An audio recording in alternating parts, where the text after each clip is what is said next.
네, 우리 두 번째 시간 마태복음 공부하는 시간입니다. 우리 노트로 23페이지입니다. 우리 지지난주에 23페이지 중간까지 하다가 못했어요. 그래서 지금 아기 예수가 애굽에 다녀온 것을 마태는 출애굽으로 본다. 그 말씀을 드렸죠. 그래서 이제 왜 아기 예수가 다녀온 걸 출애굽으로 보느냐. 구약성경 전체 읽어보면은 출애굽의 이미지가 미래의 구원을 나타내는 그런 메타포로 자주 사용된다 그랬죠. 그래서 미래에 하나님이 우리를 구원하실 때 두 번째 출애굽이 있을 것이다 라고 구약성경은 그렇게 예언했다 그랬죠. 그래서 마태는 특별히 그런 관점에서 아기 예수가 부모와 함께 이집트에 다녀온 것을 두 번째 출애굽으로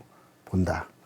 그래서 왕과 백성은 한 몸이고 왕이 다녀오면은 백성들은 함께 다녀온 것으로 동일한 경험을 한 것으로 그렇게 간주하는 거다.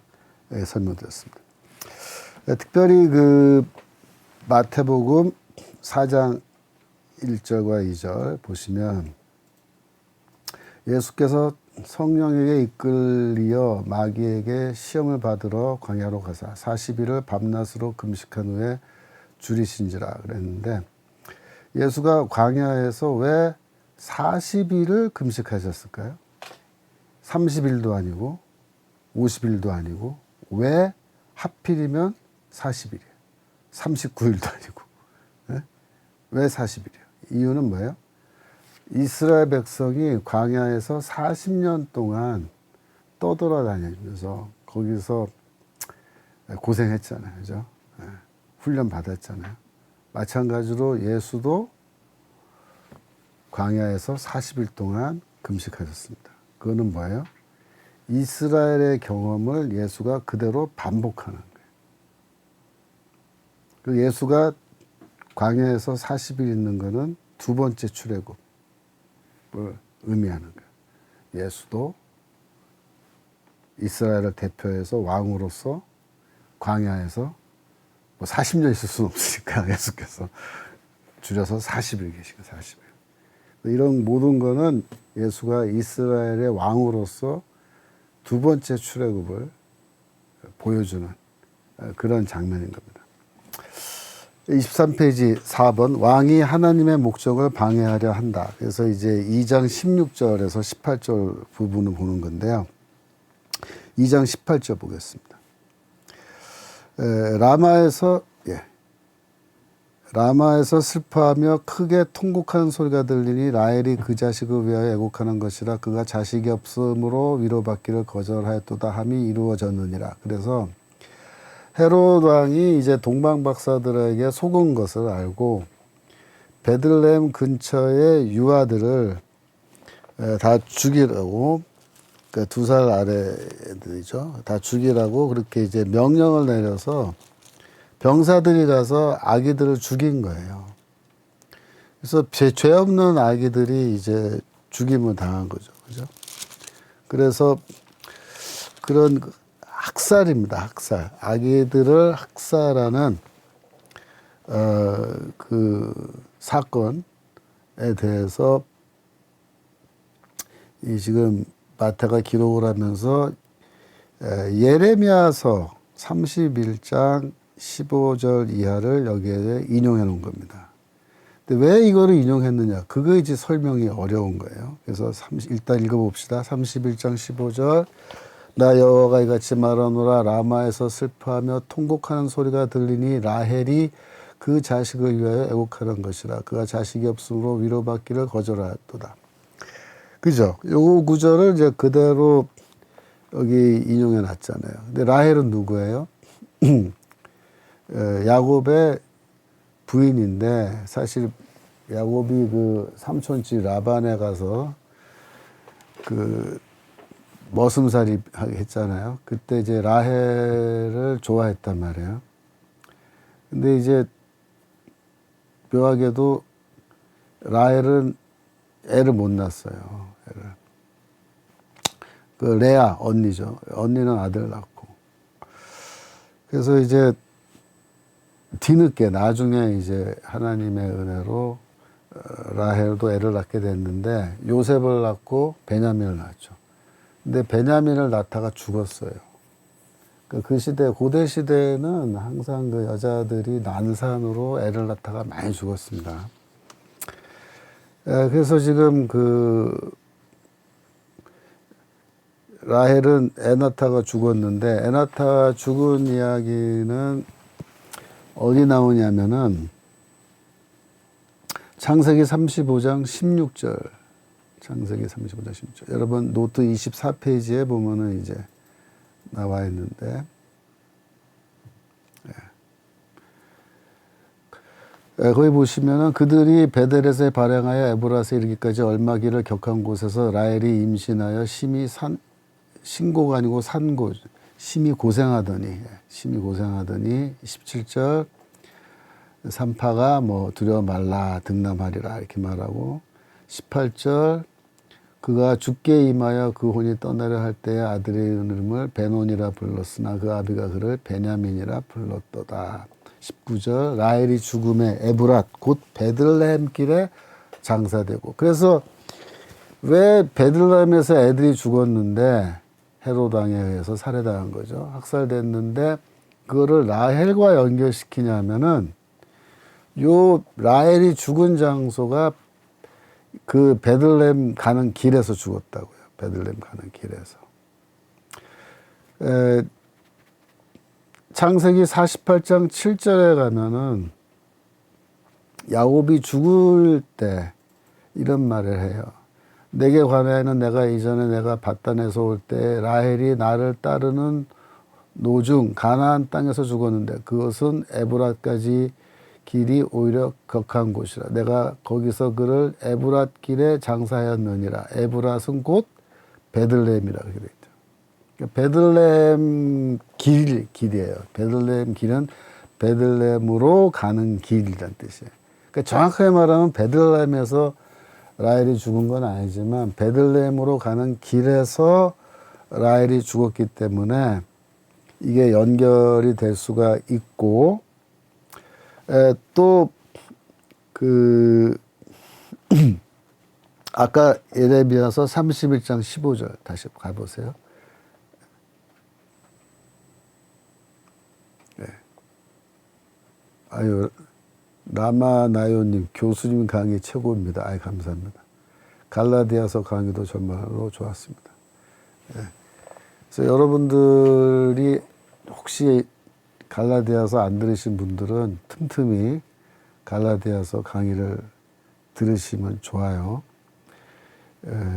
갈라디아서 강의를 제가 72번인가에 걸쳐서 갈라디아서 강의를 했습니다.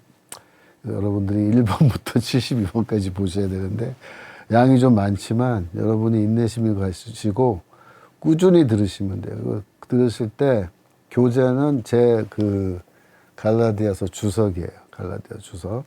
그래서 갈라디아 주석은 지금 팔아요. 인터넷에 가면은 김초롱하고 치고 갈라디아서 치면 바로 떠요.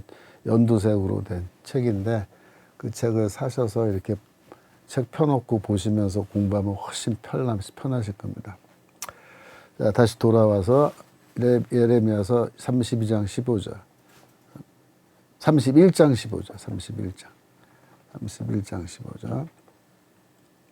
보시면, 요 대목을 마태가 이제 인용했잖아요. 근데 요 다음 절이 중요해요. 다음 절. 나 여호와가 이같이 말하노라. 내 소리를 금하여 울지 말며 내 눈을 금하여 눈물을 흘리지 말라. 내 일에 갚음을 받을 것인즉 그들이 그 대적의 땅에서 돌아오리라. 여호와의 말이니라. 대적의 땅에서 돌아온다. 이게 무슨 뜻이에요? 바빌론 포로에서 돌아온다. 그 얘기입니다. 예레미야는 너희가 바빌론으로 포로 잡혀가는데 바빌론 포로에서 너희가 다시 돌아올 거다. 그 얘기하는 거예요. 17절 봐요. 17절. 나 여호와가 말하노라. 너의 최후에 소망이 있을 것이라. 너의 자녀가 자기들의 경내로 돌아오리라. 그래서 16, 17절은 바빌론 포로에서 돌아올 걸 말하는 거고 15절 올라가 봐요. 15절. 15절에서 왜 라마에서 라헬이 통곡을 하냐면은 이게 바벨론으로 포로들이 잡혀가는 거예요. 바벨론으로. 이스라엘이 유다 백성이 포로로 잡혀가는데 특별히 이 라마라는 지명, 라마라는 지명이 왜 여기 언급되냐면 왜 라마에서 라헬이 통곡하냐면 사실 라헬은 죽은 지 오래됐어요. 옛날에 죽었고 그런데 지금 이 예레미야서에서 이 예레미야가 이 글을 예언을 하면서 라헬이 자기의 자녀가 없음을 놓고 통곡하는 거를 비유적으로 사용하는 거예요. 예레미야가. 그러면서 이 이스라엘 백성들이 다 바벨론으로 끌려가서 이 땅에 사람이 없음을 통곡하면서 우는데 바벨론 포로로 잡혀가는 걸 통곡하고 우는 건데 예레미야서 40장 1절 예레미야서 40장 1절로 가면은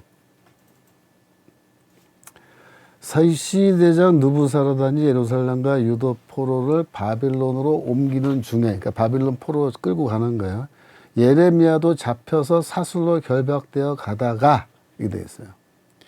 라마에서 해방된 후에 그러니까 예레미야를 풀어주는 거예요. 어디서 풀어줘요? 라마에서 풀어줘요.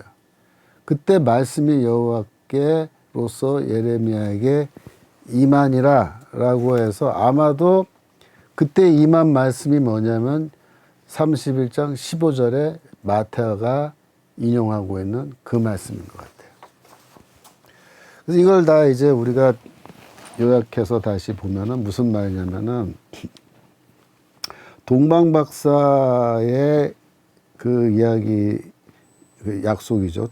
다시 예루살렘으로 돌아가서 베들레헴 어느 집에서 아기 예수가 있는지 알려주고 가겠다라고 약속했는데 알 안 해주고 그냥 가버리잖아요. 그러니까 헤롯이 열받아가지고 그러면 베들레헴 일대에 2살 아래 아이들을 다 죽여라 라고 했는데 이 사건을 마태는 뭐하고 연결시키냐면 이 이스라엘이 망해서 유다 왕국이 망해서 백성들이 포로로 바벨론으로 끌려가는 그 사건과 연결시키면서 이 바벨론 포로로 끌려가는 것을 바라보면서 이 요셉과 베냐민의 엄마 라헬이 눈물을 흘리면서 애곡하는 이스라엘 엄마들을 대표해서 자기 자녀들이 포로로 끌려가는 걸 보고 엉엉 우는 그 장면을 여기에다가 연결시키는 거예요.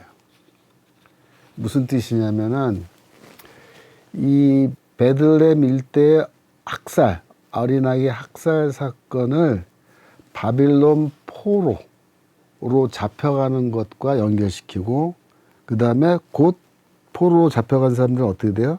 다시 돌아온다고 그 예레미야서 35장 16, 17절에 연달아 나오잖아요.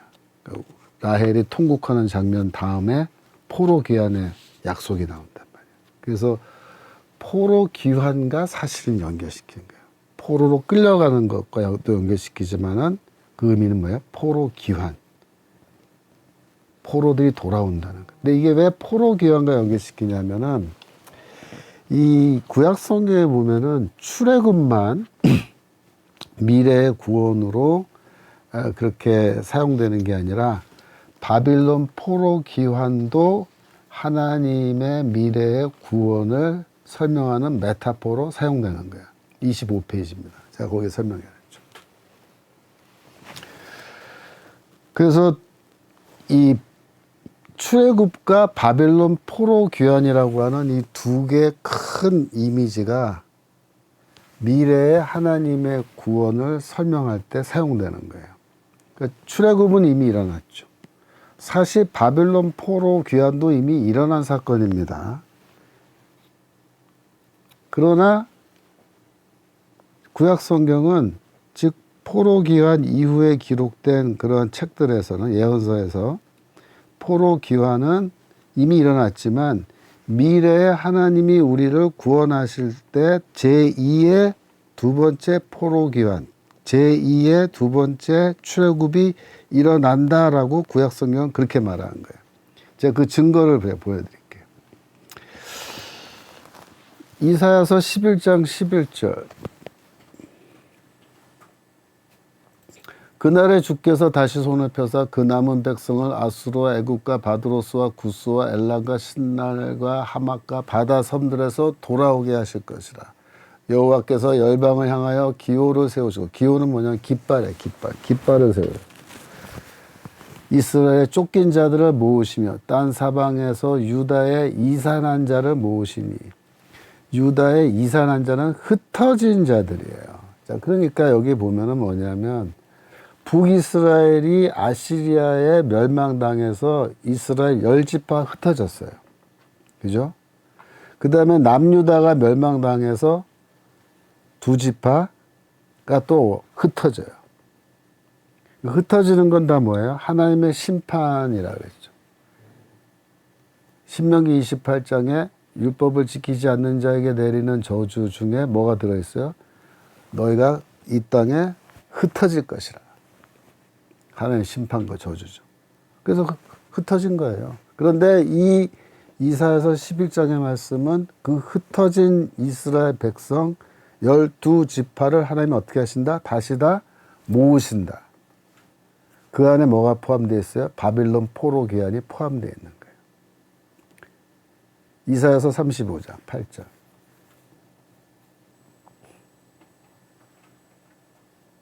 거기 대로가 있어 그 길을 거룩한 길이라 일컫는 바 되리니 깨끗지 못한 자들 지나지 못하였고 오직 구속함을 입은 자들을 위하여 있게 된 것이라.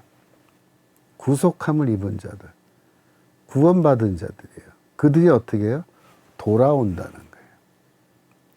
9절. 거기는 사자가 없고 사나운 짐승이 그리로 올라가지 아니하므로 그것을 만나지 못했고 오직 구속함을 얻은 자만 그리로 행할 것이며 시온의 대로입니다. 시온의 대로로 구원받은 자들이 돌아온다는 거예요. 10절. 여호와의 속량함을 얻은 자들이 돌아오되, 이렇게 돼 있죠? 제 말이 맞죠? 이게 뭐예요? 바빌론 포로 귀환을 말합니다. 이사야서 49장 11절. 이사야서 49장 11절. 내가 나의 모든 산을 길로 삼고 나의 대로를 도두리니, 하나님께서 이렇게 말씀하신 거예요. 혹자는 원방에서, 혹자는 북방과 서방에서, 혹자는 시님 땅에서 오리라. 시님은 남쪽을 말하는 거예요. 동서남북이야, 사실은. 먼 곳은 동쪽이거든. 그래갖고 동서남북에서 하나님의 흩어져 있는 주의 백성을 하나님이 다시 다 돌아오게 한다는 거야. 그래서 하늘이여 노래하라, 땅이여 기뻐하라, 산들여 즐거이 노래하라. 여호와가 그 백성을 위로하였은즉, 이런 말이 다 뭐야? 그 흩어져 있는 포로로 잡혀간 사람들이 다 돌아온다는 거예요. 18절 내려가서 18절. 그들이 눈을 들어 사방을 보라. 그들이 다 모여 내게로 오느니라. 모으신다는 거죠. 모으신다. 19절. 내 황폐하고 적막한 곳들과 내 파멸을 당했던 땅이 이제는 거민이 많음으로 좁게 될 것이라. 왜 좁아져요? 포로들이 돌아오는 거예요. 포로들이. 그래서 이 잡혀간 자들이, 동서남북으로 흩어진 자들이 다 돌아온다는 거예요. 아시리아에 의해서 흩어지고 바벨론에 의해서 흩어진 이 자들이 돌아온다. 예레미야서 16장 14절.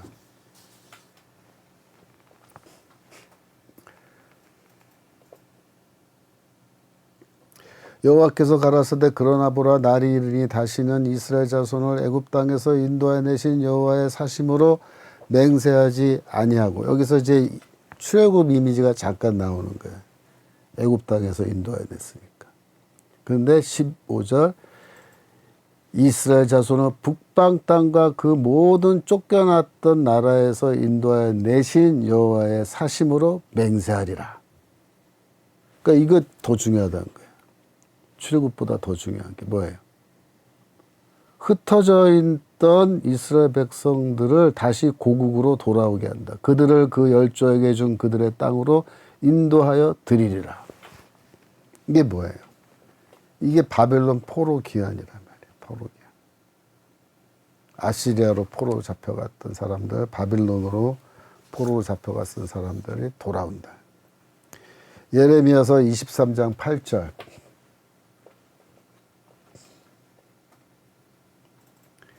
이스라엘 집 자손을 북방 땅 그 모든 쫓겨났던 나라에서 인도하여 내신 여호와의 사심으로 맹세할 것이며 그들이 자기 땅에 거하리라. 이게 다 구원의 약속이에요. 미래의 구원의 약속인데 이게 뭐냐면 바벨론 포로 귀환을 하나의 상징으로 사용하는 거예요. 그러니까 여러분들이 지금 오늘 저랑 계속해서 구약성경 읽으실 텐데 이거 그냥 읽고 지나가면 아무 소용 없어요. 여러분들이 성경책 펴서 거기에 이 표시를 하셔야 돼요. 여기 펜 갖고 왔는데 이런 칼라펜 있죠. 형광펜 같은 거, 칼라펜. 이런 거를 사세요. 문방구 가서. 알파문고 가면 다 팔잖아요. 색깔별로. 빨간색, 파란색, 노란색, 초록색 뭐 다 있잖아요. 색깔별로 한 세트 사세요. 사셔가지고 바빌론 포로 기환은 예를 들면 빨간색.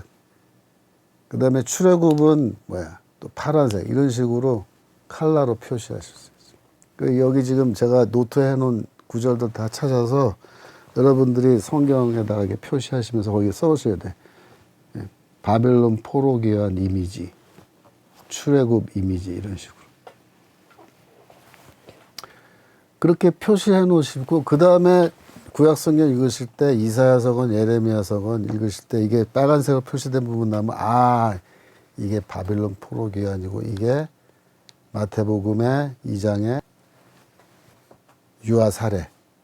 그래서 라헬이 포로로 끌려가는 사람들 보고 엉엉 통곡하고 우는 것. 하지만 귀환하리라 라고 하는 예레미야서 31장 16, 17절. 그러니까 15절은 포로 귀환 때문에 라헬이 우는 거고 16, 17절은 뭐예요? 포로 귀환으로 오는 거예요. 그러니까 마태가 15절만 거기에 써놨지만 사실은 마태는 뭘 염두에 두고 써놓은 거예요? 포로 귀환. 포로로 잡혀간 애들이 돌아온다. 자, 보세요. 생명TV 7님 샀어요. 벌써 사신 분들이 있어요. 사야 돼요. 여러분들 성경 읽을 때 이거 펜, 칼라펜 없이 읽으시면 안 돼요. 그래서 중요한 구절 계속 하이라이트하고 그렇게 공부하시는 거예요. 예. 그 다음 예레미야서 30장 8절. 만군의 여호와가 말하노라 그날에 내가 내 목에서 그 멍에를 꺾어버리며 내 줄을 끊으리니 이방인이 다시는 너를 부리지 못할 것이며. 그죠? 꺾고 어떻게 하는 거야? 9절. 너희는 너희 하나님 나 여호와를 섬기며 내가 너희를 위하여 일으킬 너희 왕 다윗을 섬기라. 이때 너희 왕 다윗에다가 동그라미 쳐야 돼요. 성경책에 동그라미 쳐. 이게 뭐예요? 메시아. 하나님이 메시아를 세우는데 너희가 메시아를 섬기는 그때에 어떻게 돼? 멍에를 꺾고. 그죠? 10절. 그래서 놀라지 말라 내가 너를 원방에서 구원하고 내 자손을 포로된 땅에서 구원하리니 야곱이 돌아와서 태평과 안락을 얻을 것이라. 너를 두렵게 할 자가 없어요. 예, 보세요. 이게 메시아에 대한 예언인 거예요. 메시아가 올 때 나의 왕 다윗을 내가 다시 세울 때 너희가 돌아와요. 포로된 땅에서. 내가 너희를 구원하여 돌아오게 하고 돌아와서 태평과 안락을 얻을 것이다. 그러니까 히브리서, 신약성의 히브리서 읽으면 안식, 그리스도를 통해서 너희가 안식을 누린다는 말이 이거예요. 태평과 안락을 얻으리라. 그러니까 지금 구약성경은 예레미야의 예언은 뭘 말한 거냐면 미래에 하나님이 메시아를 보내주시는데 그 메시아 때 어떻게 된다? 진정한 포로 기환, 진정한 포로의 상태에서의 해방과 고향으로의 귀환, 가나안 땅으로의 귀환이 있다 이거예요. 이런 관점에서 마태가 복음서를 쓴 거예요. 그러니까 이거 모르면요, 마태가 왜 거기에 뭐 라헬이 라마에서 울고 뭐 이런 얘기가 거기 왜 나오는지 이해할 방법이 없어요. 성경을 이렇게 미리 구약 성경을 제대로 읽어 놓으면은 마태의 의도가 눈에 뻔하게 보이는 거야. 아, 베들레헴에서 아기 죽인 사건을 포로로 끌려가는 걸 보면서 라헬이 통곡하는 것과 연결하는 것은 뭐다? 예수 그리스도를 통해서 진정한 포로 귀환이 이제 일어난다라고 마태가 얘기하는구나. 그걸 알 수 있는 거예요. 그러니까 신약 성경을 읽을 때 구약 성경 모르면 신약 성경 이해하기 힘들다 그랬죠. 신약과 구약은 한 권의 책이고 같이 읽어야 된다 그랬잖아요. 제가 매번. 전광훈 목사님의 주장이 그거잖아요. 신약 성경과 구약 성경 같이 읽어야 되고 구약은 나에 대한 말씀으로 읽어야 된다. 그리스도에 대한 말씀으로 읽어야 된다. 그렇게 전 목사님 말씀하시잖아요. 그 말이 맞는 거예요. 그러니까 그 말이. 예레미야서 32장 37절. 예레미야 32장 37절. 내가 노와 분과 분노로 그들을 쫓아보냈던 그 지방에서, 바벨론이죠, 그들을 모아내어 이곳으로 다시 인도하여 안전하게 거하게 할 것이다. 포로 귀환이죠. 그러니까 마태는 이런 구절들을 염두에 두고 예수 그리스도야말로 메시아고 예수 그리스도 때 진정한 포로 귀환이 일어난다라고 그렇게 얘기하는 거예요. 38절, 그들은 내 백성이 되고 나는 그들의 하나님이 될 것이며, 그죠? 새 언약이죠. 39절, 내가 그들에게 한 마음과 한 도를 주어, 한 마음과 한 길을 주어, 그죠? 40절, 시간 관계상 중요한 것만 있습니다. 40절, 내가 영영한 언약을 그들에게 세우고, 이게 영원한 언약이에요. 그게 뭐야? 새 언약, 십자가를 통해서 얻어진 새 언약.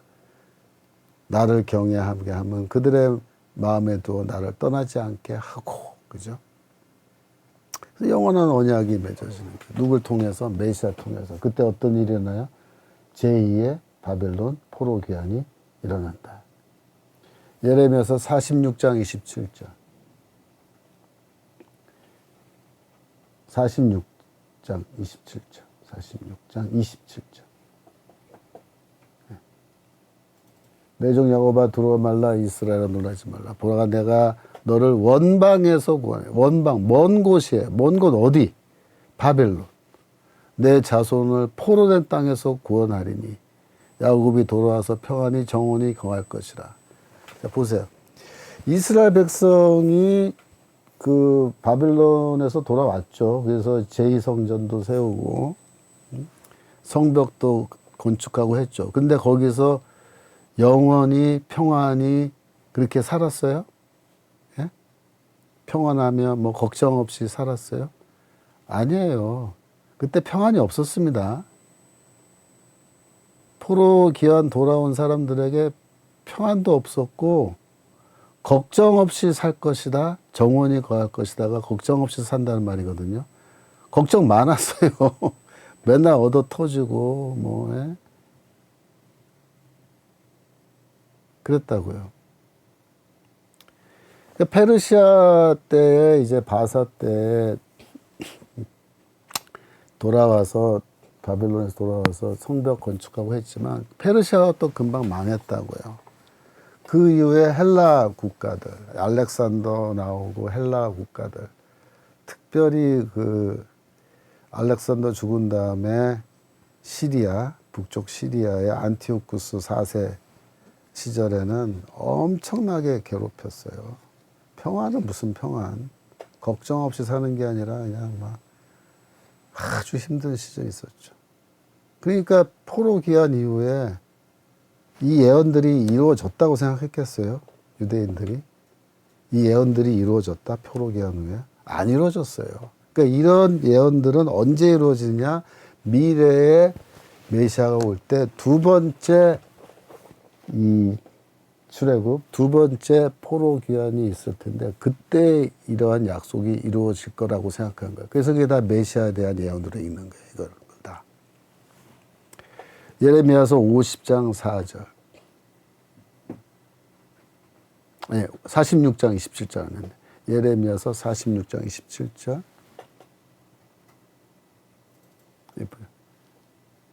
이거 방금 읽었나?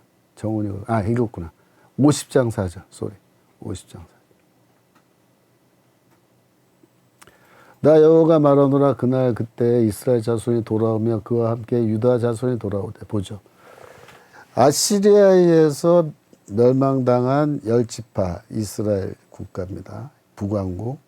그 이스라엘 자손이 돌아오고 그와 함께 유다 자손 즉 남왕국입니다. 2지파 돌아오며 그들이 울며 그 길을 행하며 한 여호와께 구할 것이며. 근데 잘 보세요. 여기 분명히 10지파 2지파가 다 돌아온다고 되어 있는데 역사를 우리가 이스라엘 역사를 보면요. 바빌론에서 돌아온 건 2지파예요. 10지파는 사실 사라졌거든요. 10지파는 흩어지고 사라졌어요. 흔적도 없이. 지금까지 사라졌다고요. 근데 여기에 예레미야서 50장에 12지파가 다 돌아온다고 돼 있잖아요. 이거 그러면 하나님이 약속 안 지킨 거 아니냐. 신약 성경은 특별히 예수는 이거를 어떻게 해석하냐면 12제자를 세워서 10지파를 예수가 회복한 걸로 보는 거예요. 마태복음 그렇게 돼 있어요. 좀 이따 다 제가 설명드릴 거예요. 나중에. 그래서 마태는 예수 그리스도를 통해서 하나님의 이 모든 약속이 다 지켜지고, 그죠? 다 지켜지고. 그래서 이 모든 약속들이 다 회복된 거예요. 다 지켜지고. 이스라엘 회복된 거예요. 예수를 통해서. 그렇게 보는 거예요. 에스겔서로 넘어가면 에스겔서 11장 17절. 내가 너희를 에스겔서 11장 17절. 내가 너희를 만민 가운데 모으며 너희를 흩은 열방 가운데 모아내고 이스라엘 땅으로 너에게 주리라. 이게 다 포로 기한이죠. 흩어진 이스라엘 백성을 다시 모으신다. 34장 11절. 34장 11절.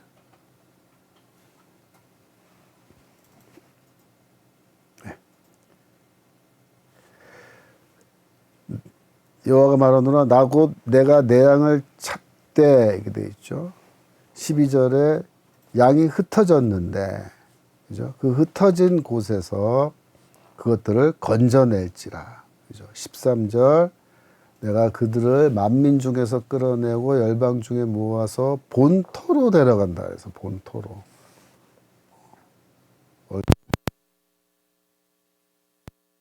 나가와 그 땅 모든 거주지에서 먹인다.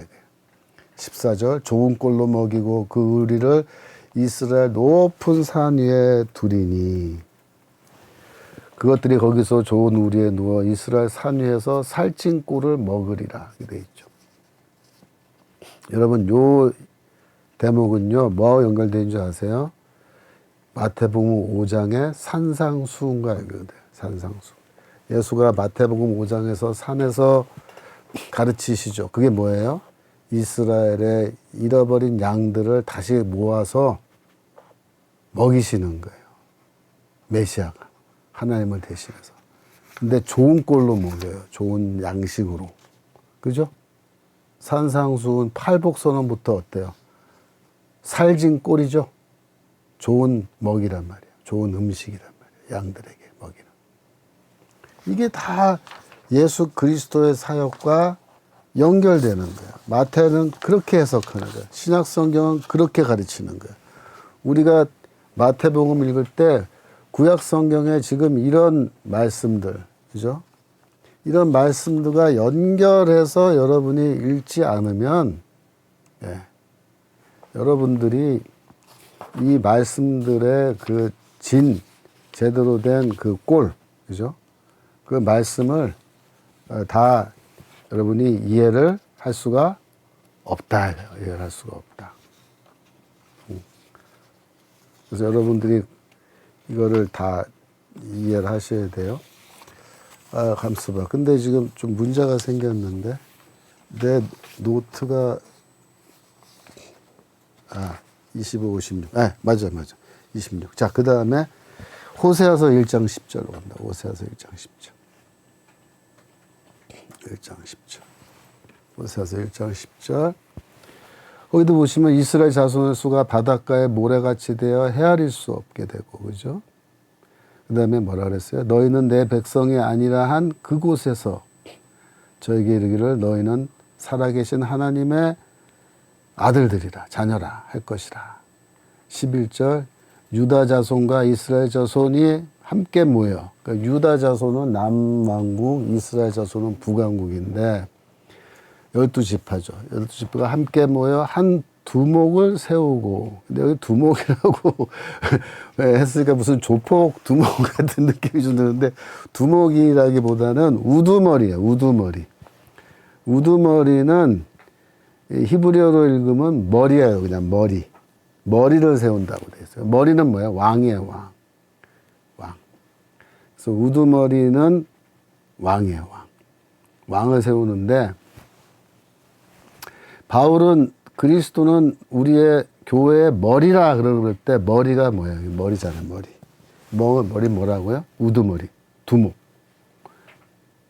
구약 성경에서 머리를 그렇게 번역한 거예요. 근데 이게 뭐냐면 다 왕을 나타내요. 왕. 그러니까 우두머리, 두목은 다 왕이고, 왕은 메시아예요. 메시아. 그리스도는 우리의 머리다. 무슨 뜻이에요? 우리의 왕이다. 이런 뜻이에요. 몸은 뭐예요? 몸. 백성. 우리는 그리스도의 백성. 그렇게 읽는 거예요. 생명 TV 7님, 두목 예수. 맞아요. 예수가 우리의 두목인데, 두목은 뭐냐면 머리고 왕이에요. 왕. 머리.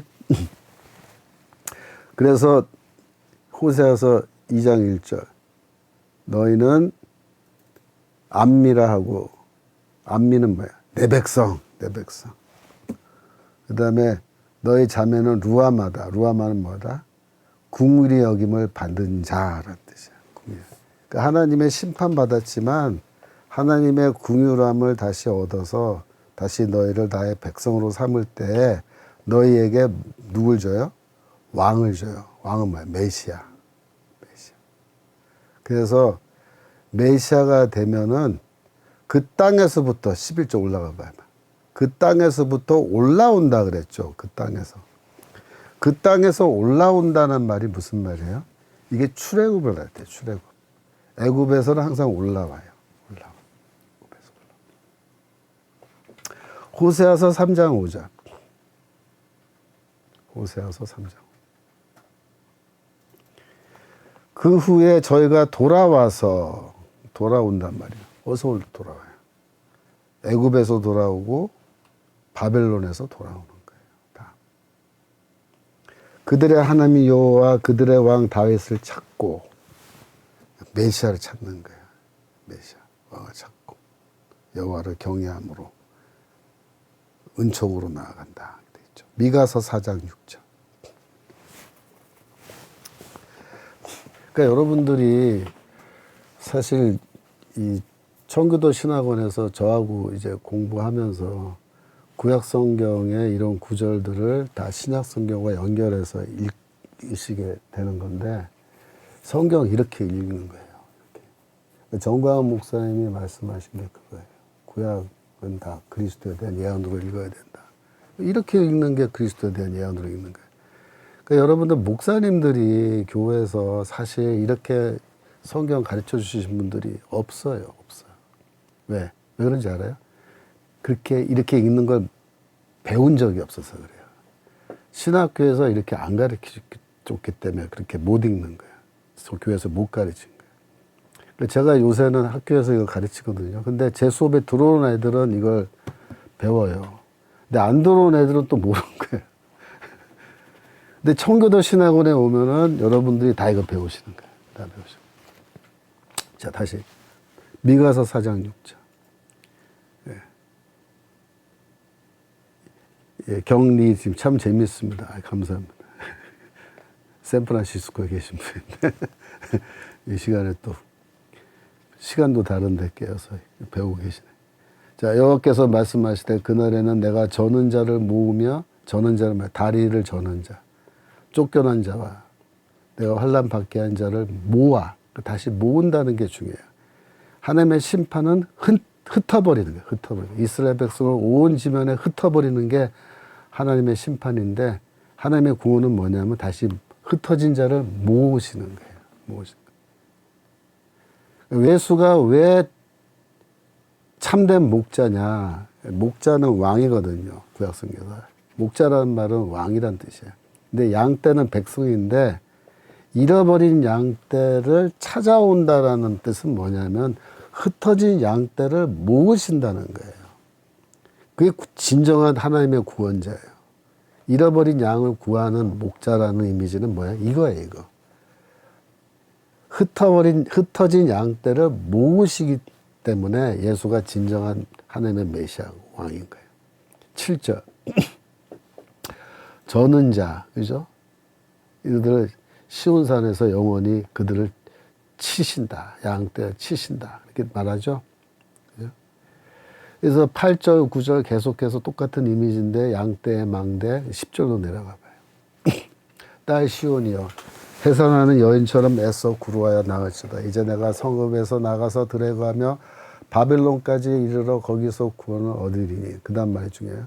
여호와께서 거기서 너를 너희 원수들의 손에서 속량하여 내시리라. 속량하였다. 그게 뭐예요? 흩어진 땅에서 흩어진 백성을 다시 모으신다는 거예요. 그게 구원이라는 거예요. 하나님의 구원은 뭐다? 흩어진 양떼를 다시 모으는 게 하나님의 구원이다. 흩어진 양떼를 모으는 게 뭐냐? 그게 바로 바빌론 포로 귀환이기 때문에 바빌론 포로 귀환 이미지를 구약 성경은 미래에 하나님이 메시아를 통해서 성취하실 구원을 표현하는 하나의 그림으로 메타포로 사용한다. 그래서 하나님이 구약 성경에서 미래 구원을 표현하는 메타포 그림으로 사용하는 두 개의 큰 이미지가 있다. 하나는 뭐다? 출애굽이고 하나는 뭐다? 바빌론 포로 귀환이다. 이렇게 되어 있는 거예요. 미가서 5장 2절 3절. 미가서 5장 2절. 베들레헴 에브라다야 너는 유다 족속 중에 작을지라도 이스라엘을 다스릴 자가 내게로 나올 것이다. 그래서 이게 동방박사가 왔을 때 그 율법학자와 제사장들이 이 미가서 5장 2절 읽으면서 메시아는 베들레헴에서 나올 거다. 그러니까 유대인의 왕으로 나시니가 어디 있냐? 베들레헴으로 가라. 베들레헴으로 가라. 그렇게 말하잖아요. 이 구절 때문에 그렇게 됐죠. 그의 근본은 상고에 태초에 있다. 그래서 그 메시아는 그의 오리진, 근본이 어디에 있다? 태초에 있다. 아주 먼 옛날에 있다. 그 말은 뭐예요? 메시아는 창세 이전부터 계시는 분이다. 그렇게 제가 설명했죠. 그래서 메시아는 평범한 인간이 아니고 창세 이전부터 계시는 선지하시는 하나님과 같은 분이 이 땅에 오는 거다. 그렇게 제가 설명드렸죠. 그죠? 그 다음 말 3절 보세요. 3절. 그러므로 임산한 여인이 해산하기까지 그들을 붙여두겠고 그 후에는 그 형제 남은 자가 이스라엘 자손에게로 돌아오리니. 남은 자가 돌아온다. 이사야서에도 나오거든요. 이사야 선지자와 미가 선지자는 주전 8세기 선지자라 그래요. 같은 시대에 예언을 했어요. 그래서 이사야서의 내용과 이사야서와 미가서의 내용이 비슷해요. 근데 이사야서에도 계속 뭐가 나오냐면 남은 자가 돌아온다 이렇게 돼요. 남은 자. 미가도 남은 자가 돌아온다 이렇게 말해요. 남은 자가 뭐예요? 포로로 잡혀갔다가 살아남은 자를 말하는 거예요. 포로로 잡혀갔다 살아남은 자가 돌아온다. 죽으면 못 돌아오죠. 다 돌아오지 못해요. 남은 자만 돌아온다. 그게 돼 있죠. 스가랴서 10장 6절.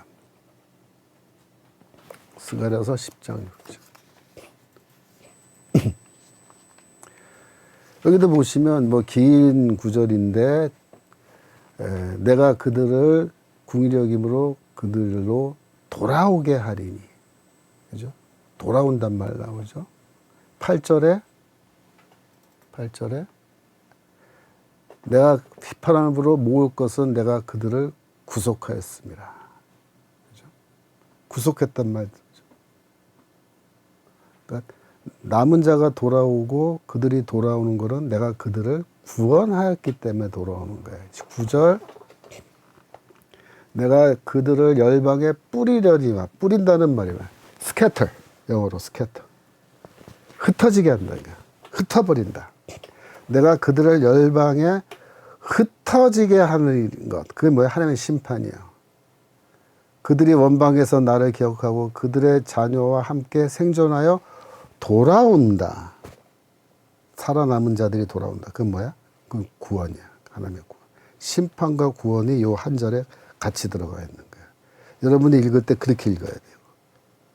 열방에 뿌려버리는 것, 흩어버리는 건 심판이고 그들이 다시 귀환하는 것은 하나님의 구원이다.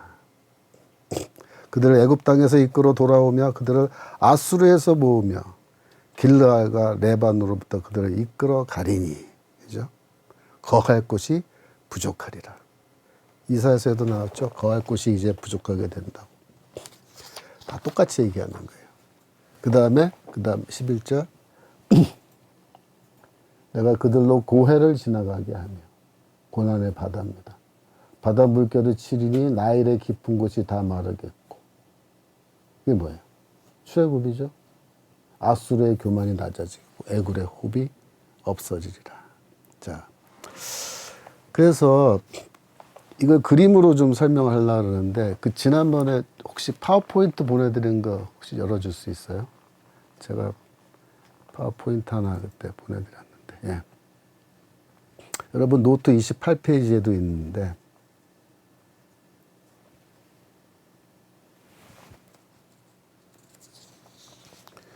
올레님 이긴 자를 주장하는 단체는 어디입니까? 가르쳐 주시면 물론 감사하겠습니다. 이긴 자 주장하는 단체요? 그 금시초문인데 무슨 말인지 모르겠는데 누가 이긴 자라고 주장하는 그런 단체가 있나요? 예. 여하튼 뭐 일단 진도나가겠습니다. 이게 제이콥 누스너라는 유대인 학자가 있어요. 그 이분은 유대인 학자예요. 그 유대교 학자죠. 그러니까 그 금세기 최고의 유대인 학자입니다. 유대교 학자예요. 누스너가 어느 정도로 그 훌륭한 일을 많이 했냐면 혼자서 미슈나를 새로 다 번역했어요. 우리 변수목 교수님 한국말로 미슈나 번역했잖아요. 누스너는 영어로 번역했는데 물론 영어 번역이 그 전에 한 게 있어요. 좋은 게. 근데 자기가 다시 했어요. 혼자서. 그러니까 미슈나로 혼자 번역하면요. 그거는 대단한 일을 한 거예요. 변순목 교수님도 그렇고 누스너도 그렇고. 근데 이 양반은 무엇도 했냐면 예루살렘 탈무드를 혼자서 다 번역했어요. 그러니까 바벨론 탈무드는 영어로 번역된 게 있어요. 근데 예루살렘 탈무드라는 바빌론 탈무드와 구분되는 다른 탈무드가 있는데 그거는 영어로 번역이 안 돼 있어요. 그래서 예루살렘 탈무드는 사실 우리가 영어 번역이 없어서 영어로 논문 쓸 때 그걸 인용하기가 좀 쉽지 않았는데 누스너가 혼자서 다 번역을 했어요. 근데 이제 책으로 안 찍고 CD로 이렇게 만들어서 팔았어요. 처음에는. 근데 지금은 책으로도 나온 것 같은데 우리 학교에는 지금도 한국 신학교에는 아직 누스너의 그 예루살렘 탈무드 번역본이 없어요.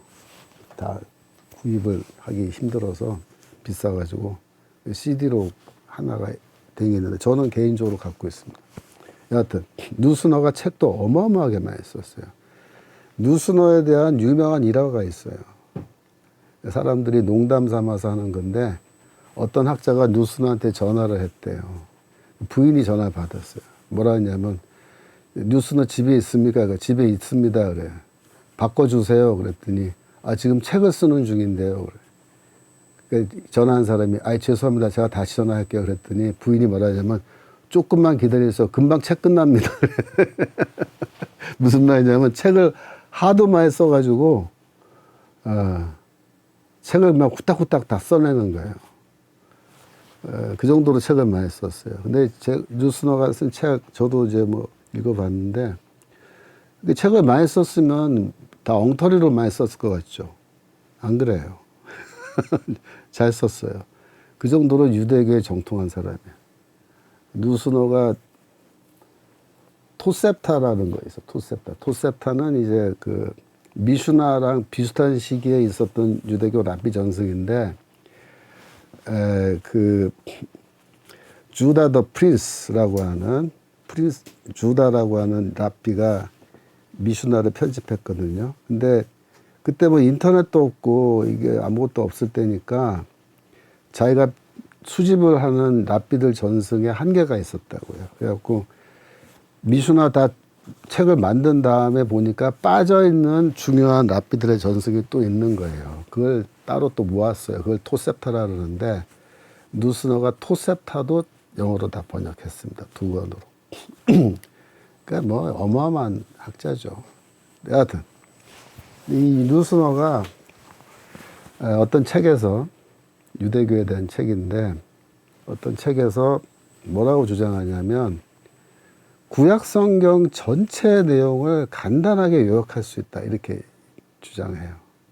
구약 성경 창세기부터 말라기까지입니다. 말라기까지 내용을 간단하게 요약하면은 어떻게 요약하냐 이렇게 요약한다. 그 다음 파워포인트 보여주세요. 이건데요. 에덴 동산에 아담과 하와가 살았잖아요. 그러니까 하나님이 에덴 만드시고 아담과 하와를 그 에덴 안에 넣어서 거기서 살게 하셨잖아요. 그런데 이제 아담과 하와가 범죄함으로 어떻게 됐어요? 에덴 동산에서 쫓겨났죠. 그러면 이 아담과 하와에게 구원은 뭐겠어요? 뭐가 구원이에요? 그 구원은 에덴으로 다시 돌아가는 거예요. 그 다음 파워포인트 보여주시면, 예, 그죠? 아담과 하와에게 구원은 뭐예요? 그 표정이 좀 슬픈 표정이잖아요. 쫓겨난 에덴에서 쫓겨난 아담과 하와가. 그런데 다시 에덴으로 돌아가면 어때요? 행복하죠. 이게 구원이라고요. 근데 요 그림이 중요해요. 왜냐하면 그 다음 거 보여주세요. 가나안 땅에 이제 하나님이 이스라엘이 들어가서 살게 해줬잖아요. 출애굽한 이스라엘을 가나안 땅에 넣어주셨죠. 마치 아담과 하와를 에덴에 넣어준 것처럼. 그런데 이스라엘 백성이 범죄하죠. 우상 숭배하고.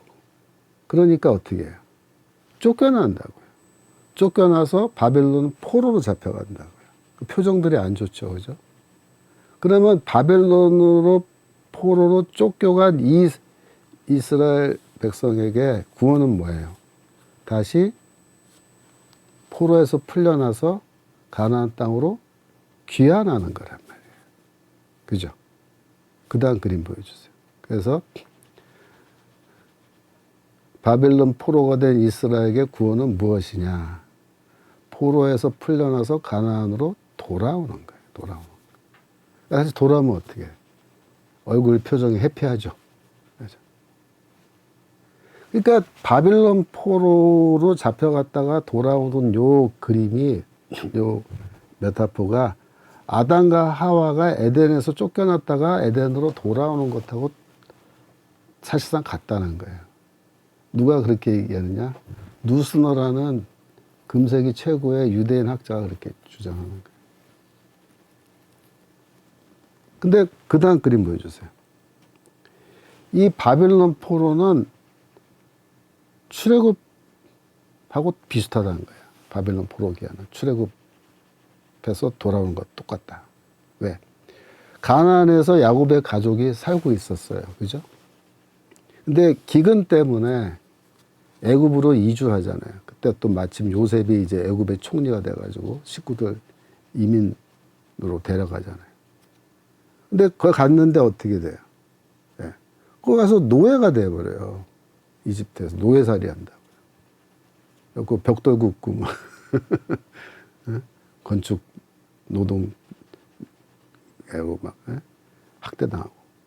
그러면 이 기근 때문에 애굽으로 이주 와서 노예가 되어버린 이스라엘 백성에게 구원은 뭐예요? 다시 노예에서 풀려나서 다시 가나안 땅으로 돌아가는 출애굽이라고요. 출애굽. 그 다음 그림 보여주세요.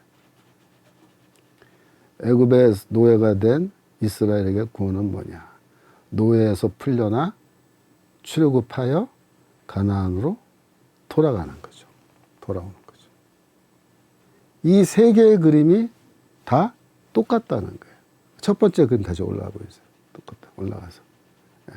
초록색으로 된 거. 첫 번째 거. 아담과 하와. 네. 그죠? 에덴에서 쫓겨난 거. 그 아담과 하와에게 구원은 에덴으로 돌아가는 거잖아요.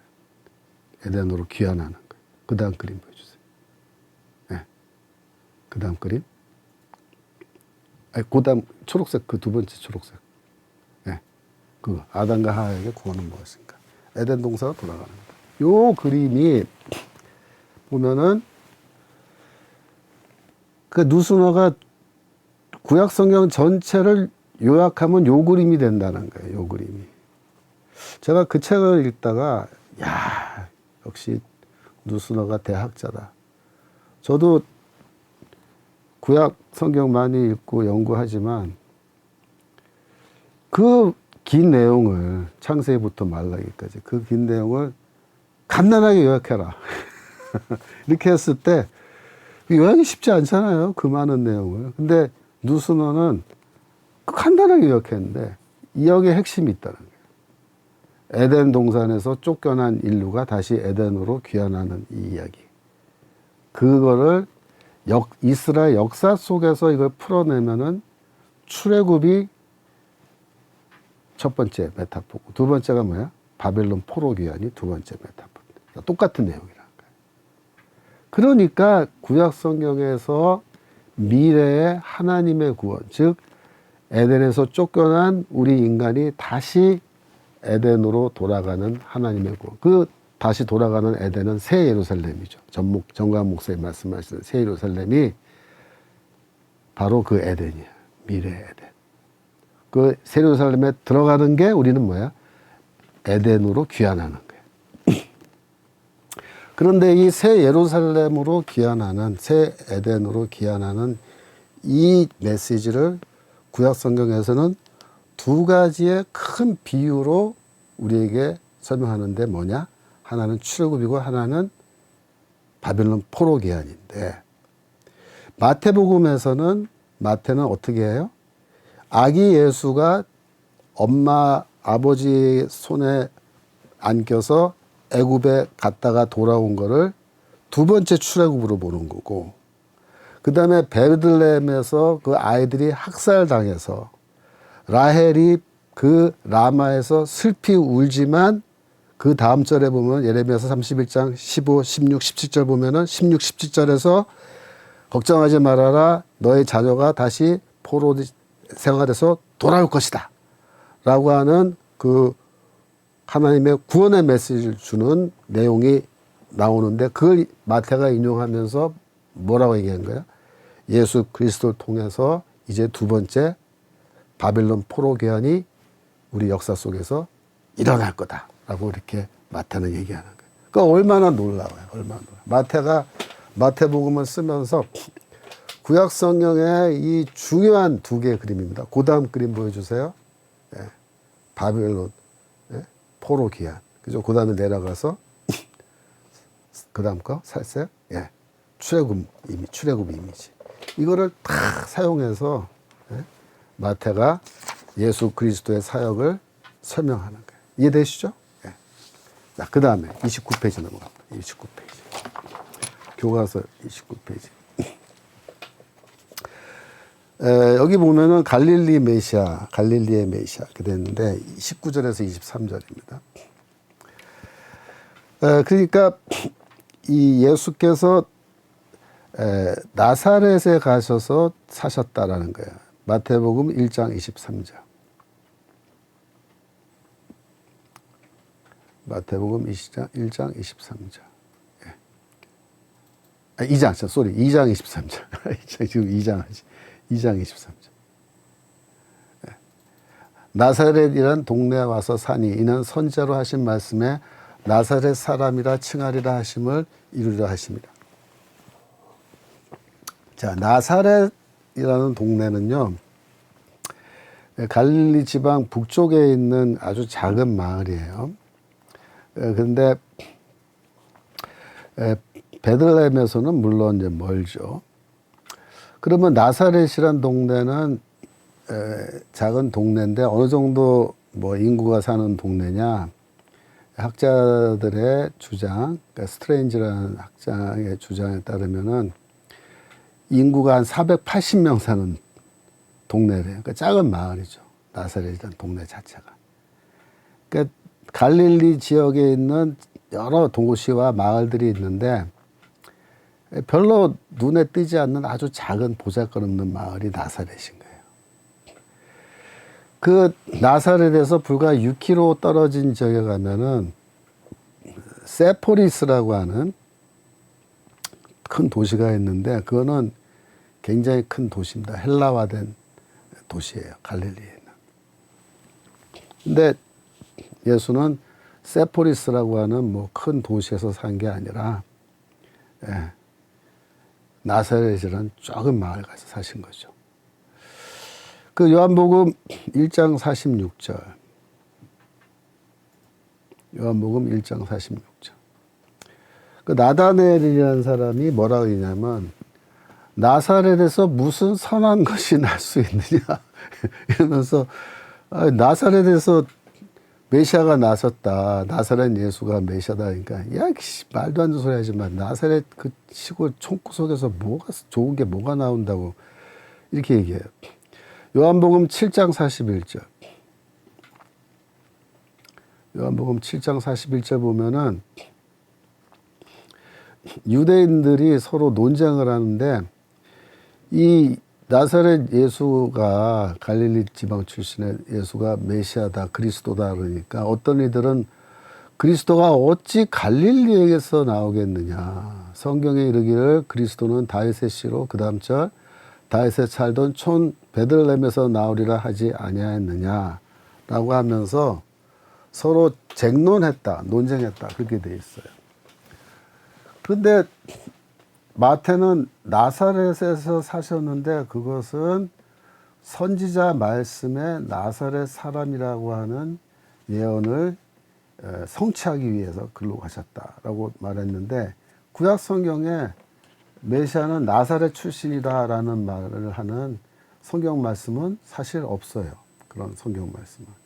그러면 어떤 말씀이 있길래 마태가 이런 말을 했느냐. 이사야서 11장 1절. 이사야서 11장 1절.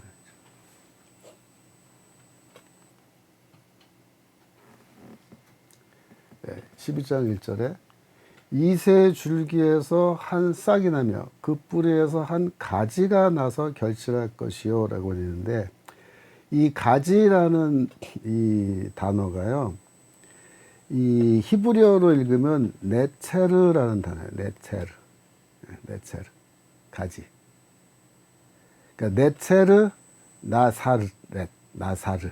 네체르 나사렛. 발음이 어때요? 비슷하죠.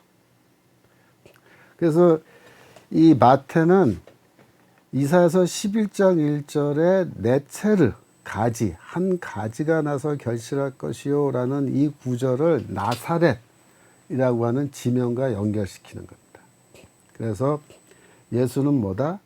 바로 이 이사야서 11장 1절에 나오는 이새 줄기에서 나는 한 싹이고 그 뿌리에서 올라온 가지다 이렇게 얘기해요. 가지다. 이 가지라는 단어는 원래 고대 시대에 왕의 후계자를 가리킬 때 이 가지라는 말을 많이 쓴 거예요. 가지. 근데 이제 가지라는 거는 이제 네체르라는 거는 사실 이 연한 가지를 말한 거죠. 연한 가지. 그러니까 어린 가지죠. 어린 가지. 연한 가지. 그러니까는 아기라든가 왕족에게서 왕에게 태어난 어린 아기 혹은 왕자, 아직 나이가 어린 왕자, 그러니까 연한 가지죠. 연하죠. 아직. 그래서 미래의 왕, 미래의 왕. 그래서 이 가지란 단어가 이 메시아를 나타내는 하나의 상징이자 언어가 된 거예요. 네체르라는 이 단어 자체가. 제가 다니엘서 11장 7절에 보시면은, 예. 다니엘서 11장 7절. 다니엘서 11장 7절. 여기 보시면, 노트 29페이지에 해놨는데, 11장 7절. 다니엘서. 네. 11장. 1107. 7절. 네. 그러나 그 공주의 본족에서 난 자 중에 하나가 그의 위를 이어 북방 왕의 군대를 치러서 이렇게 되어 있는데, 공중의 본족에서 난 자 중에 한 사람이라는 말은 히브리어로 직역하면 그 공주의 혈통의 가지로부터 태어난 한 사람. 공주의 혈통의 가지. 또 네체르란 말이 사용됐어요. 하여튼 이 네체르란 말은 메시아라는 뜻으로 이제 사용된 겁니다. 그래서 여러분들이 이 나사렛 사람이라 하는 그 예언을 성취하였다라는 그 말이 이사야서 11장 1절의 말씀과 관련되어 있다라는 걸 여러분이 이해하시면 되겠어요. 자, 31페이지 6번. 세례 요한의 등장과 유대교 내부의 논쟁. 누가 참 이스라엘인가? 거기로 가겠습니다. 드디어 이제 우리가 마태복음 3장으로 넘어간 거예요. 마태복음 3장 가면 세례 요한이 등장하는데, 이 세례 요한이 어떠한 인물이었냐라는 것을 여러분이 먼저 잘 이해를 하셔야 돼요. 그래서 세례 요한은 첫 번째로 이제 유대 광야에 등장해서 활동했습니다. 도시가 아니고 광야예요. 그가 주장한 건 두 가지인데, 첫째는 회개하라고, 둘째는 나한테 와서 세례 받아라. 회개와 세례가 핵심입니다. 세례 요한의 메시지. 근데 이 세례 요한이 세례 준 거를 왜 이 사람은 세례를 줬느냐, 그걸 이제 의아하게 생각해요. 굉장히 특이한 행동이잖아요. 물속에 사람을 넣었다가 빼는 건데. 그런데 원래 유대교에는 정결 예식이라는 게 있어서 사람을 물에 넣어서 씻게 하는 그런 예식이 있단 말이에요. 유대교의 정결 예식. 근데 이 유대교 정결 예식에서 아마 세례 요한의 세례 의식이 유래했을 거다. 그렇게 이제 많은 학자들이 추측을 하지만, 사실 이 두 가지는 상당히 달라요. 왜 다르냐면, 유대교의 정결 예식은 반복적으로 하는 거예요. 반복적으로. 그러니까 유대교 회당에 그 정결 예식을 행할 수 있는 일종의 그 목욕탕 같은 시설이 있고, 거기 물을 담아놓고 거기에 사람이 들어가서 씻는 건데, 이거는 일생에 한 번 씻는 게 아니라 반복적으로 계속 씻어야 돼요. 그래서 이거는 이례적인 건데, 세례 요한의 이 세례는요, 반복적으로 여러 번 받지 않고 한 번만 받습니다. 그리고 이거를 일종의 입회 의식이라고 해요. 입회 의식. 입회는 뭐냐면 어떤 단체에 가입하는 거예요. 입회. 그래서 이거 영어로 initiation right라고 그래요. initiation right. 제가 거기 써놨죠. 그래서 입회 의식이라고 번역합니다. 세례 요한의 세례는 일종의 입회 의식이에요. 그래서 한 번 씻고 가입하는 거예요. 그걸로 끝이에요. 그러니까 이 정결 예식과 다르다. 근데 특별히 이제 정결 예식 중에 유대교에서 정결 예식 행할 때 이방인이 할례를 받고 유대교로 개종을 하면 그 개종을 한 그 이방인이 정결 예식을 행하게 해요. 그리고 제사장에 가서 제물을 바치게 하는데, 그 경우에는 이제 이방인이 정결 예식을 하고 유대교에 입교를 하니까 그때는 입회 의식으로 정결 예식을 행할 수는 있어요. 그런데 이 세례 요한은 유대인에게 세례를 받으라 그런 거예요. 그러니까 유대교에서는 이방인이 정결 예식을 하고 유대교로 입교를 하잖아요. 근데 세례 요한은 거꾸로 유대인에게 야, 나한테 와서 세례 받고 너희는 내 제자가 되라. 나의 집단에 입회해라. 이렇게 요구하는 거예요. 그러니까 좀 이상하죠. 다르단 말이에요. 그러니까 이거를 유대교의 정결 예식과 같은 거로 볼 수가 없는 거예요. 그러면 대체 요한은 왜 유대인들에게 세례 받을 것을 요구했느냐? 그거를 좀 여러분들이 관심을 갖고 보셔야 되는데, 이제 제가 차차 한번 설명하겠습니다만은, 첫 번째로 우리가 뭐부터 봐야 되면 요한복음 1장 19절을 봐야 돼요. 요한복음 1장 19절. 요한복음 1장 19절 찾아주세요. 이 유대 광야에 요한이 등장했을 때 저 예루살렘의 지도자들이 어떻게 했냐면, 유대인들이 예루살렘에서 제사장과 레위인들을 요한에게 보내어 내가 누구냐라고 물었다는 거예요. 예루살렘에서 제사장들과 레위인들을 보냈다. 이게 성전에서 일하는 사람들이거든요. 그러니까 이 유대인들이 누구냐 말한 거예요. 아마도 산헤드린으로 봅니다. 산헤드린. 공회에서 이 파견한 사람들인 거예요. 그래서 공회는, 산헤드린은 왜 보냈느냐? 그러니까 이게 요한이 선지자로 이제 보이거든요. 일종의 선지자로 보이는데, 선지자 중에는 항상 이제 참 선지자와 거짓 선지자가 있기 때문에, 이 공회는 이 선지자가 등장했는데 아무 인기가 없으면요, 이거 관심 안 가져요. 근데 인기가 많아서 사람들이 모여들면은, 만약에 저 인간이 거짓 선지자이면 사람들을, 백성을 미혹한단 말이에요. 그러면 안 되거든요. 그러니까 미리 그걸 예방하기 위해서 조사단을 파견한 것으로 볼 수 있습니다. 그래서 조사단이 와서 물어요. 그 다음 20절. 그러니까 19절에 내가 누구냐고 물었죠. 내가 누구냐 물었는데, 그때 물을 때 너 누구야 이럴 때 뭐 이름을 몰라서 이름 물어본 건 아니죠. 요한이란 건 다 알아요. 그러니까 네가 누구냐라는 건 너는 정체가 뭐냐 이거예요. 20절. 요한이 드러내어 말하고 숨기지 아니하니 하는 말이 나는 그리스도가 아니다 라고 대답했습니다. 그러니까 너 누구냐라고 물을 때 너 메시아냐? 라고 물은 겁니다. 요한은 그렇게 알아들은 거예요. 너 누구야? 너 메시아야? 이게 물으니까 요한은 나 메시아 아니야. 그리스도란 말은 메시아라는 뜻이거든요. 히브리어로 메시아, 헬라어로 그리스도인데 이게 메시아입니다. 메시아. 또 묻대. 그러면 너 엘리야냐? 아니다. 너 그럼 그 선지자야? 또 아니다. 그렇게 대답했어요. 왜 엘리야라고 물었을까요? 말라기서 4장 5절.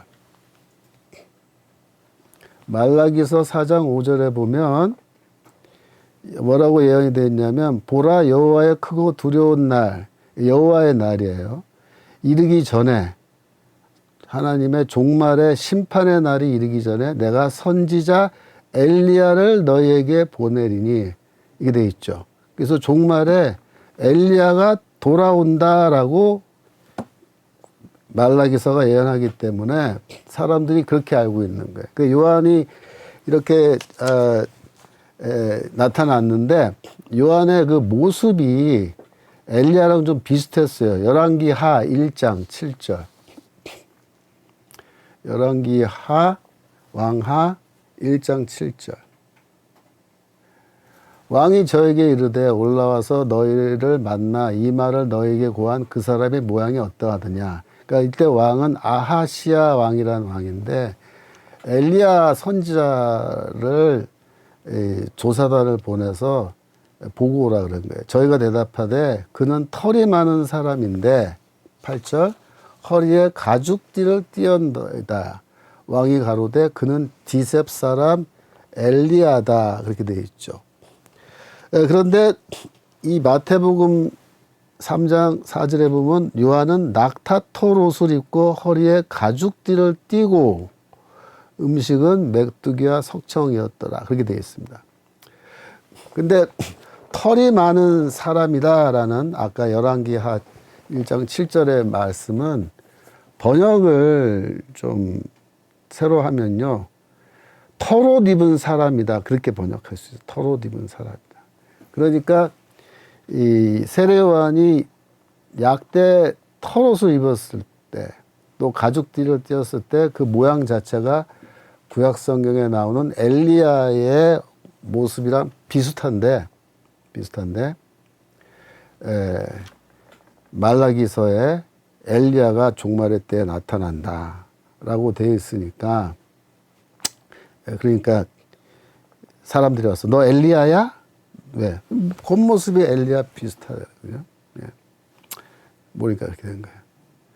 예. 들꽃사랑님, 대구교회 권사님 지금부터 마태복음 강의 프린트가 없죠. 그냥 수업 들으시고 만날 때 프린트 준비해 드릴게요. 그런데 아마 대구에서는 이제 여러분들이 함께 모여서 공부하시고 그러는데 들꽃사랑님이 프린트를 해서 나눠주시는 모양이에요. 수고 많으십니다. 예. 네, 아직 오늘은 준비 안 됐다는데 다음번에 준비해 주실 테니까 다음번에 받아서 공부하세요. 오늘은 일단 들으시면 되고 노트에 자세한 거 다 했으니까 사실 뭐 노트 필기할 건 별로 없어요. 이해만 하시면 돼요. 이해만. 자, 그러면 요한에게 너가 그 선지자야? 라고 물었어요. 그 선지자. 영어로는 Are you the prophet? 그렇게 물었어요. Are you the prophet? 네가 그 선지자냐? 그때 그 선지자는 누굴까요? 신명기 18장 15절로 갑니다. 신명기 18장 15절. 신명기 18장 15절에 보면은 모세를 향해서 하나님이 이렇게 말씀하세요. 내 하나님 여호와께서, 모세가 이렇게 말해요. 백성들에게 내 하나님 여호와께서 너희 중 내 형제 중에 나와 같은 선지자 하나를 너를 위하여 일으키시리니 너희는 그를 들을지니라. 그의 말을 들을지니라 라는 거 있죠. 18절로 가시면 18장 18절 거기 보면 내가, 이거 하나님 말씀인데 내가 그들 형제 중에 너와 같은 선지자 하나를 그들을 위하여 일으키고 내 말을 그 입에 두리니 내가 그에게 명하는 것을 그가 무리에게 다 고하리라 이렇게 말이죠. 자, 이게 무슨 말이냐면 모세가 살아있을 때인데 아직 죽기 전에요. 근데 하나님이 모세에게 말씀하셨고 또 모세가 그 하나님의 말씀을 백성들에게 전하는 건데 미래에 하나님이 모세와 같은 선지자를 한 사람 보내주신다는 거예요. 그런데 중요한 건 뭐냐면 그 모세와 같은 선지자의 입에 하나님이 하나님의 말씀을 넣어주셨다는 거예요.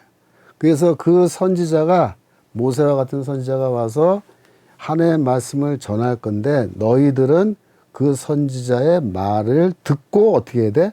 순종해야 된다 이렇게 돼 있어요. 그래서 요한복음에 나오는 그 선지자, 네가 그 선지자냐라는 질문은 네가 바로 신명기 18장 15절과 18절에 나오는 모세와 같은 선지자냐라고 물은 거예요. 종말에 하나님이 세우시는 모세와 같은 선지자가 바로 너냐라고 물었을 때 세례요한은 아니다라고 대답한 겁니다. 요한복음 1장 22절. 요한복음 1장 22절 이어서 읽습니다. 또 말하되 누구냐? 너 엘리야도 아니고 모세와 같은 선지자도 아니면 너 누구냐? 우리를 보낸 이들에게 대답하게 하라. 너는 내게 대하여 무엇이라 하느냐? 즉, 이 공회가 이 조사단을 보냈고 조사단은 조사를 하고 즉 세례요한을 조사하고 보고서를 제출해야 돼요. 보낸 사람들에게. 그러니까 또 그럼 너 누구냐 말이야. 우리가 가서 보고서 써야 되는데 너는 스스로 너 자신을 누구라고 주장하는 거냐라고 물은 거예요. 23절 가로되 나는 선지자 이사야의 말과 같이 주의 길을 곧게 하라고 광야에서 외치는 자의 소리로라 하니라. 24절 저희는 바리새인들에게서 보낸 자라 그랬는데 이 바리새인들이 모여 있는 뭐 그런 모임도 있었겠지만 이 산헤드린의 바리새인들의 지도자들이 거기 들어가 있어요. 그래서 바리새인들이 보냈다는 말은 산헤드린이 보냈다는 말하고 사실 크게 다르지 않아요. 근데 중요한 건 뭐냐면 세례요한의 대답입니다. 세례요한이 나는 이사야의 말과 같이라고 해서 이사야서 40장 3절을 인용한 거예요. 40장 3절. 외치는 자의 소리여 가로되 너희는 광야에서 여호와의 길을 예비하라 사막에서 우리 하나님의 대로를 평탄케 하라라는 이사야서 40장 3절의 말씀이 있는데 1절부터 봐요. 1절 보면 너희 하나님이 가라사대 너희는 위로하라 내 백성을 위로하라. 하나님이 이 백성을 위로하라 말하는데 2절 너희는 정다의 예루살렘에 말하며 그것에 외쳐 구하라. 그 복역의 때가 끝났고 그 죄악의 사함을 입었느니라 라고 해서 복역의 때는 뭐냐면 심판을 받았는데 심판의 기간이 다 끝났다. 그래서 이 바벨론으로 포로 잡혀간 사람들이 잡혀갔잖아요. 그래서 이 심판 받았는데 70년의 기간이 끝났고 이제 돌아온다는 거예요. 그 모든 죄를 인하여 여호와의 손에서 배나 받았다. 이제 충분히 다 형벌을 받았으니까 이제 형벌이 끝났고 이제 구원의 때가 시작됐다. 그래서 바빌론 포로 기환이죠, 이게.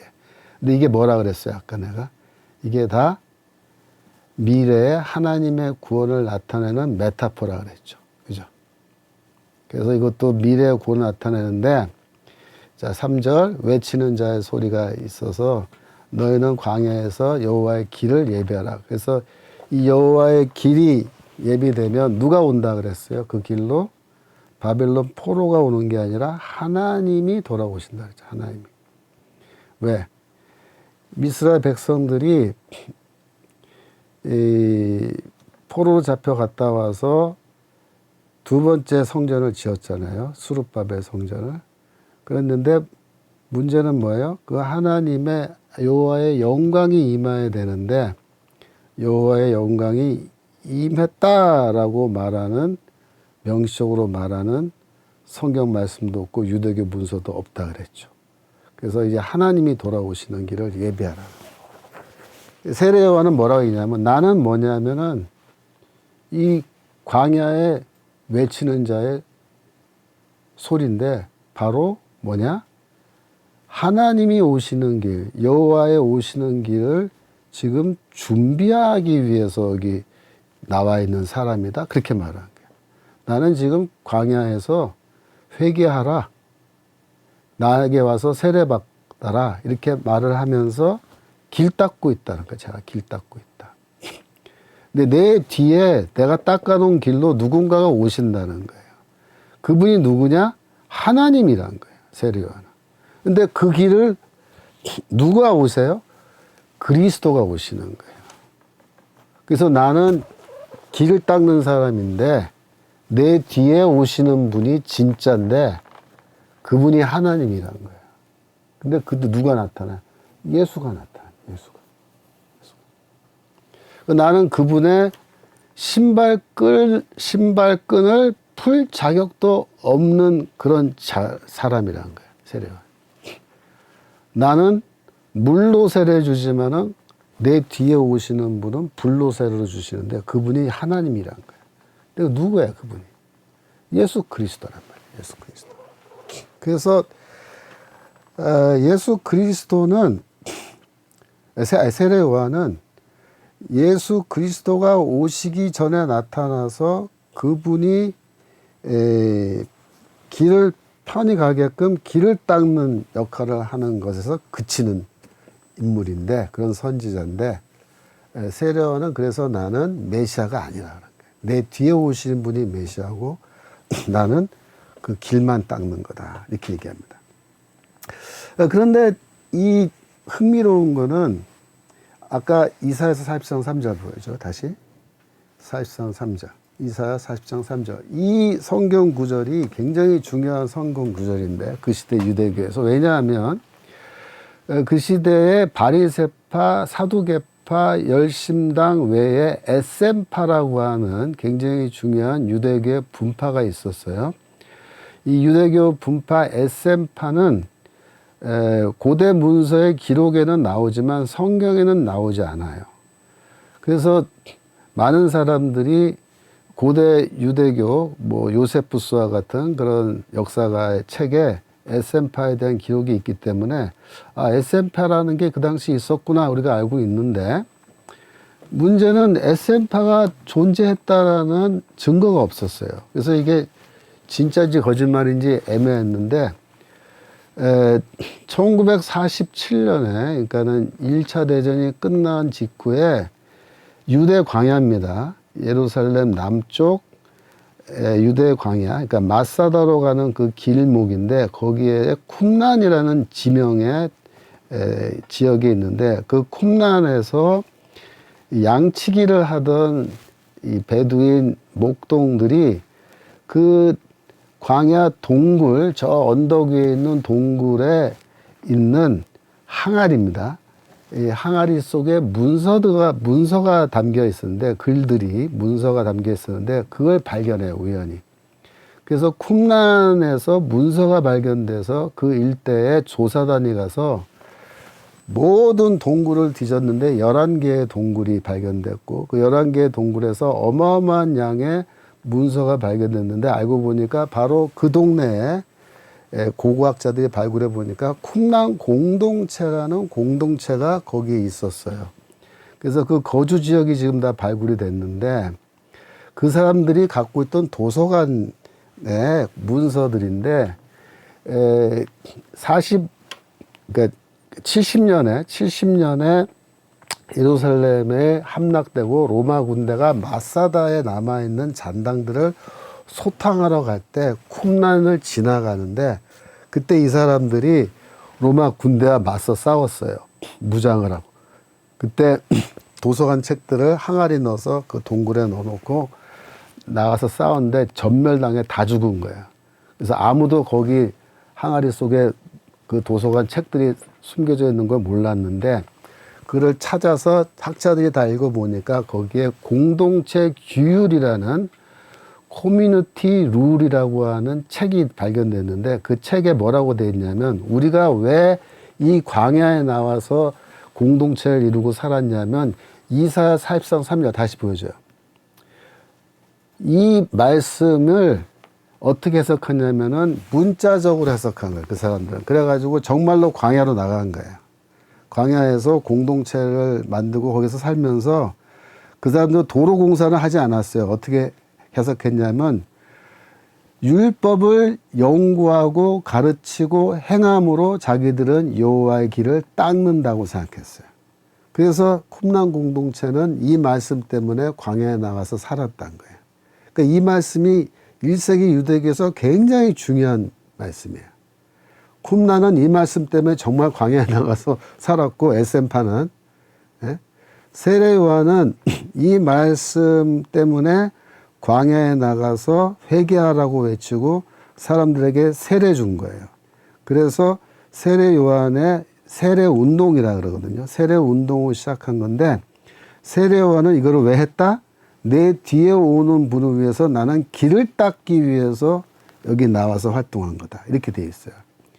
그러니까 이게 메시아와 관련되어 있는 굉장히 중요한 구절이고 그 당시 유대교에서는 무언가 우리가 길을 닦아야 된다라고 다들 생각했고 길을 닦는 방식은 틀려요. 쿰란은 율법을 연구하고 가르치고 실행함으로 길을 닦는다고 생각했고 세례 요한은 세례를 주는 세례 운동을 하면서 길을 닦는다고 생각했는데 자 마태는 또 예수는 이 세례 요한의 이 세례 운동을 어떻게 이해하고 해석하느냐, 거기에 대해서는 제가 다음 주에 계속해서 설명드리겠습니다. 지금 시간이 다 돼서 여기서 일단 마무리해야 될 것 같고, 다음 주에 연결해서 왜 세례 요한은 요단강 건너편에서 세례를 줬는지 제가 아주 구체적으로 설명해 드리겠습니다. 오늘 여기까지 하겠습니다. 기도하고 마치겠습니다. 하나님 아버지, 오늘도 저희가 신약 성경과 구약 성경을 함께 읽으면서 예수 그리스도가 누구며 그가 무슨 사역을 하시는 분인지를 제가 공부하게 하시니 감사합니다. 저희가 앞으로도 계속해서 열심히 이 구약 성경을 읽으면서 마태복음을 읽고 연구할 수 있도록 도와주시고, 하나님의 이 성경책을 한 권의 책으로 읽는 이 기가 막힌, 정말 너무나 좋은 제대로 성경 읽는 이 방법을 우리가 계속해서 실천해 갈 수 있도록 도와주시옵소서. 성경을 한 권으로 읽는 이 방법, 이 정광훈 목사님의 이러한 정말 훌륭하신 성경 읽기 이 관점을 저에게 알려주심으로 제가 이렇게 읽을 수 있게 됨을 정말로 감사드리며, 또한 이 시간을 통하여 다시 한번 우리 정광훈 목사님, 하나님께서 세워주신 종, 주의 종을 강건케 하시고, 특별히 이 귀중하고 정말 너무나 어려운 이 시대, 중요한 시대에 주의 종을 세워주셨사오니 이 종을 통하여서 하나님의 귀하고 아름다우신 뜻을 주여 꼭 성취하여 주시옵소서.